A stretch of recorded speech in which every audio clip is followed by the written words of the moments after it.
Hello student, Gayatri विद्या मंदिर के YouTube channel पर आपका स्वागत है।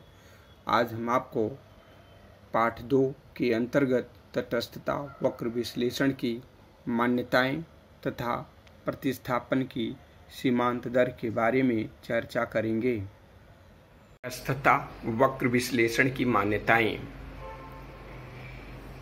नंबर 1, विवेकशीलता। उपभोक्ता एक विवेकशील प्राणी होता है। उपभोक्ता को अपनी आय तथा विभिन्न वस्तुओं की कीमत के बारे में पूर्ण जानकारी होती है। वह विभिन्न वस्तुओं की कीमतों को ज्ञात होने पर अपनी उपयोगिता को अथवा संतुष्टि को अधिकतम करने का प्रयास करता है। उपयोगिता को अधिकतम करने हेतु संबंधित सभी सूचनाओं की पूर्ण जानकारी उसे पहले से होती है। इसलिए हम कह सकते हैं कि उपभोक्ता एक विवेकशील प्राणी होता है, जिसे विभिन्न प्रकार की वस्तुओं की कीमतों, उसे अपने आय स्तर तथा प्रत्येक वस्तु से प्राप्त होने वाली उपयोगिता के बारे में पूर्ण जानकारी होती है। नंबर 2, उपयोगिता क्रमवाचक है। यह सत्य है कि उपभोक्ता विभिन्न वस्तुओं के वस्तु समूहों को अपनी पसंद के अनुसार श्रेणीबद्ध कर सकता है। कहने का तात्पर्य है कि एक उपभोक्ता जिसे सबसे अधिक आवश्यक वस्तुओं की जरूरत है, उसे वह पहले उपभोग करता है, उसके बाद वह दूसरी आवश्यकताओं की पूर्ति करता है, उसके पश्चात वह तीसरी तथा चौथी। इस प्रकार से हम कह सकते हैं कि उपभोक्ता अपनी पसंद के अनुसार उसे रैंक, क्रम अथवा श्रेणी के रूप में प्रदर्शित कर सकता है। जैसे हम कह सकते हैं कि उपभोक्ता को संतरों की तुलना में सेब अधिक पसंद है, तो उपभोक्ता सर्वप्रथम संतरे को नंबर 1 तथा संतरे को नंबर 2 तथा सेब को नंबर 1 रैंक प्रदान करेगा। नंबर 3, पसंद संगत युक्त। इसका तात्पर्य है कि उपभोक्ता यदि ए वस्तु को अधिक पसंद करता है तो वह बी की तुलना में ए को अधिक महत्व प्रदान करेगा, और यदि उपभोक्ता बी वस्तु को पसंद करता है तो वह सी की तुलना में उसको उस बी वस्तु से ज़्यादा उपयोगिता प्राप्त होती है। इस प्रकार हम कह सकते हैं कि एक उपभोक्ता को बी की तुलना में ए से अधिक संतुष्टि प्राप्त होती है तथा सी की तुलना में बी से अधिक संतुष्टि प्राप्त हो सकती है। अतः वह ए वस्तु को सी की तुलना में अधिक पसंद करेगा। नंबर 4, उपभोक्ता की कुल उपयोगिता विभिन्न वस्तुओं की उपभोग की गई मात्रा पर निर्भर करता है। अर्थात एक उपभोक्ता विभिन्न प्रकार की वस्तुओं के उपभोग से प्राप्त उपयोगिता अथवा संतुष्टि के आधार पर यह कह सकता है कि उसे अधिक से अधिक किस वस्तु के उपभोग से अधिकतम संतुष्टि प्राप्त होती है। यह उपभोग की मात्रा पर निर्भर करता है।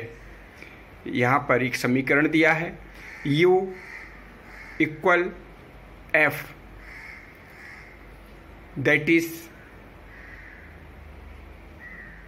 combination of Q1, Q2, Q3 and in this way Qn.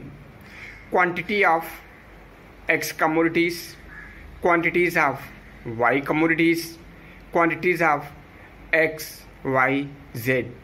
कहने का मतलब ये है कि उपभोक्ता को Q1 एक वस्तु, Q2 दूसरी वस्तु, Q3, Qn विभिन्न प्रकार की कई वस्तुओं के उपभोग से जो उसको फलन प्राप्त होता है, जो उसको संतुष्टि प्राप्त होती है, वह यूटिलिटी उपयोगिता कहलाती है।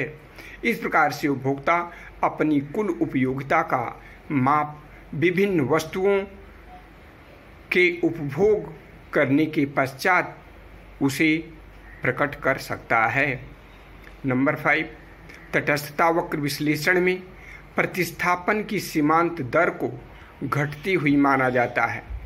ऐसी स्थिति में तटस्थता वक्र मूल बिंदु के उन्नतोदर होते हैं, कॉन्वेक्स टू ओरिजिन। तात्पर्य है कि एक उपभोक्ता जैसे जैसे एक वस्तु के उपभोग में वृद्धि करता है तथा दूसरी वस्तु के उपभोग में कमी करता है, तो ऐसी स्थिति में तटस्थता वक्र अथवा उदासीनता वक्र बाएं से दाएं की तरफ नीचे गिरता चला जाता है, जिससे यह मूल बिंदु के प्रति उन्नतोदर होता है, अर्थात कॉन्वेक्स टू ओरिजिन होता है। प्रतिस्थापन की सीमांत दर। प्रतिस्थापन की सीमांत दर से तात्पर्य यह है कि y वस्तु के लिए x वस्तु की प्रतिस्थापन की सीमांत दर y वस्तु की वे मात्राएं होती हैं जो x वस्तु की प्रत्येक अतिरिक्त इकाई को प्राप्त करने के लिए त्यागी जाती हैं। कहने का मतलब है कि उपभोक्ता दो वस्तुओं का उपभोग करता है, x और y। x वस्तु की अतिरिक्त मात्रा का यदि वह उपभोग करता है तो उसे y वस्तु की प्रत्येक इकाई का परित्याग करना पड़ेगा ताकि कुल संतुष्ट का स्तर समान रखा जा सके। अगर ऐसी स्थिति में वह एक वस्तु के उपभोग का त्याग नहीं करेगा तो उसे समान संतुष्टि प्राप्त नहीं होगी। इसलिए यदि उपभोक्ता एक प्रतिस्थापन की सीमांत दर को तालिका द्वारा प्रस्तुत किया जा सकता है, जैसा कि तालिका में दिखाया गया है।